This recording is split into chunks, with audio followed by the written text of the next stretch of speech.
కొబ్బరి లడ్డూలు చేసుకుందామా? మంచి స్వీట్ తినాలనుకుంటే, డిజర్ట్ తినాలనుకుంటే ఈ కొబ్బరి లడ్డూలు ట్రై చేయండి. నా స్టైల్‌లో ఎట్లా చేయాలో చూపిస్తాను.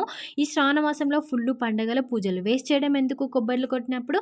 ఇలా లడ్డూలు చేసుకుంటే పిల్లలకు స్నాక్స్ బాక్స్‌లో రోజు ఒక లడ్డు పెట్టొచ్చనమాట.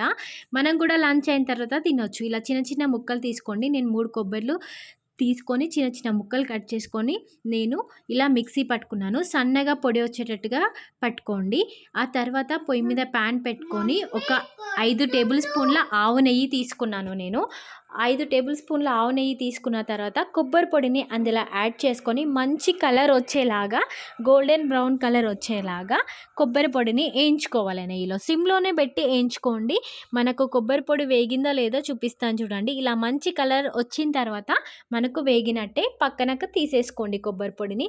అదే ప్యాన్లో మనము బెల్లం తగినంత, స్వీట్నెస్కి తగినంత యాడ్ చేసుకోండి. నల్ల బెల్లం ఉంటే కనుక లడ్డూలు మంచి కలర్లో వస్తాయి. అది తీసుకోండి. నా దగ్గర ఫ్రెష్ బెల్లం ఉన్నందువల్ల కలర్ తక్కువ వస్తుందని నేను చెప్తున్నాను. బెల్లం అందులో యాడ్ చేసుకున్న తర్వాత ఒక టేబుల్ స్పూన్ నెయ్యి యాడ్ చేసుకోండి. వాటర్ పోయాల్సిన అవసరం లేదు. 3 ఇలాచీలు క్రష్ చేసి వేసుకోండి. బెల్లం తీగపాకం వచ్చేదాకా అవసరం లేదు. జస్ట్ పొయ్యి మీద పెట్టగానే కరిగితే చాలు. అందులో కొబ్బరి పొడి యాడ్ చేసుకొని మొత్తం అంతా కలిసేలాగా కలుపుకోండి. కొంచెం స్టవ్ సిమ్లో పెట్టుకొని వేగిన తర్వాత పక్కకు దించేసుకోండి. పూర్తిగా చల్లారిన తర్వాత నేను చూపిస్తున్న విధంగా లడ్డూలు కట్టుకోండి.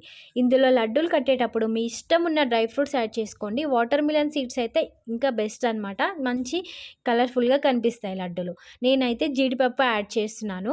మంచిగా టేస్ట్ ఉంటుంది, ప్లస్ కలర్ఫుల్గా కూడా కనిపిస్తుంది. అంతే, ఎంతో సింపుల్గా మన కొబ్బరి లడ్డూలు అయితే రెడీ అయిపోతాయండి. తప్పకుండా మీరు కూడా ట్రై చేయండి.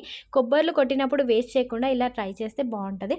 అలాగే మన వీడియోని లైక్ చేసి ఫాలో అయిపోయి సబ్స్క్రైబ్ అయిపోండి.